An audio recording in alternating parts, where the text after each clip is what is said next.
Good day everyone, our topic for this day is all about the highest end in good is achieved by doing one's function well and moral virtue. So what is highest end in good?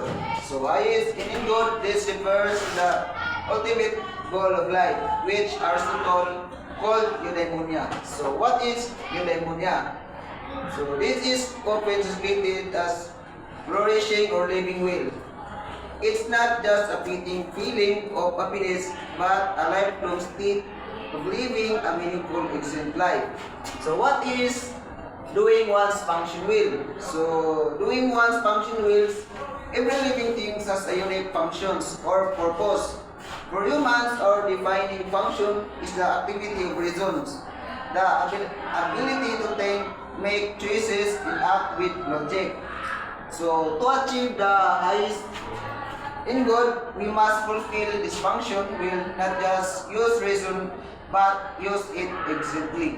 A person arrive at her highest good. So for Aristotle, if an individual's action can achieve the highest good, then one must investigate how the person functions, which makes her able to achieve her ultimate purpose. So this topic is all about moral virtue. So first, what is moral virtue? So moral virtue, it is the rational faculty of man that the exercise of excellence can take place.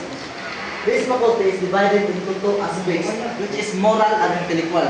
So moral is all about the actions or doing the good habits of a person. And then the intellectual is the understanding, the mind, Dili ka makita the mind, dumulon. uses the concerning of the act of knowing.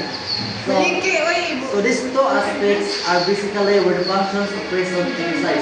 So Aristotle says that what exactly makes a human being excellent. So Aristotle says that excellence is an activity of the human soul, and therefore one needs to understand the very structures of a person's soul, which must be directed by her physical activity in an excellent way. So the example of moral virtue, it is telling the truth even it is hard. For example, just like example, telling the truth even it is hard. Kanang kabasa words ba nga honesty is the best policy. So ito sa kalisod dito ka na angay mag-cheat. Example sa exam mo. Then, returning money you found that is not yours. Siyempre, kung hindi mo siyempre, na-juice mo ang juicy na hindi mo iulit kung naka sa moral. Kung you are a good person.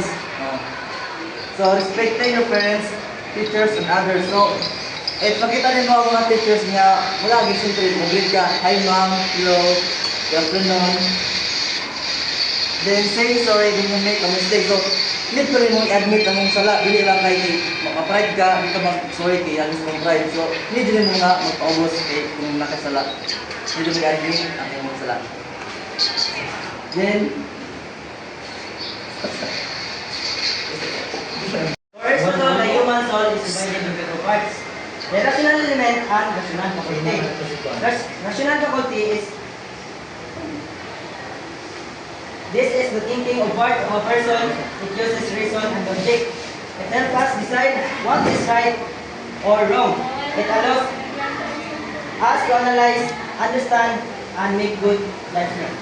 Example, we can study for an exam instead of playing games because it's important. That's your rational faculty working. Aristotle says this part makes humans different from animals because humans can think deeply and make moral choices. Then, the rational element is this part does not use reason.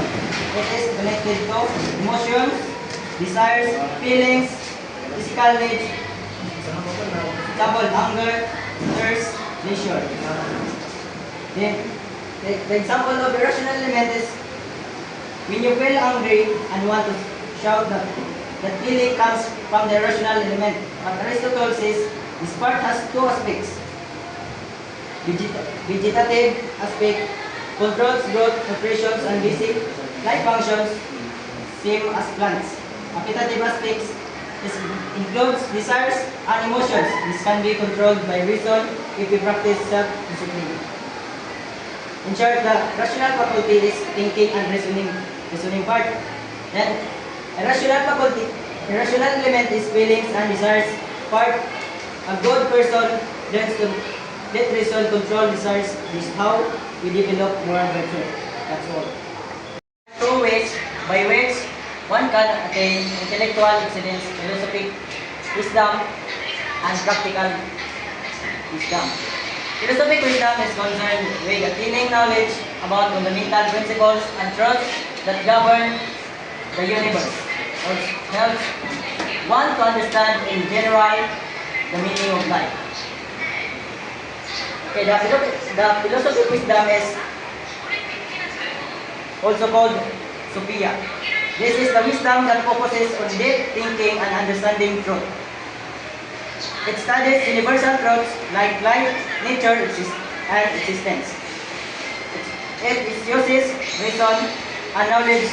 It is more about knowing and understanding a thing. Example, studying philosophy, science, or asking big questions like what is the meaning of life. Philosophic wisdom helps a person understand why things are the way they are.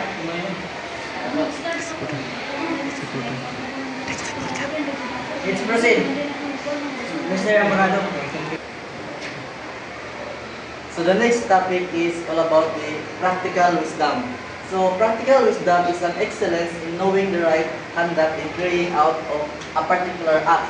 So example, practical wisdom, it is the ability to make good decisions and take the right actions in everyday life.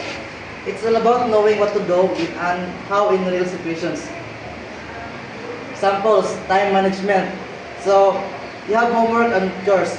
Instead of playing games, first you finish your task so everything gets done on time. So example na, mo siya example. Instead nga magdula ka games, so yun na pa mo ang imong trabaho. Bali, di practical ba? Nakaset sa mindset nga, you are na practical. So mo siya a practical wisdom. Thank you.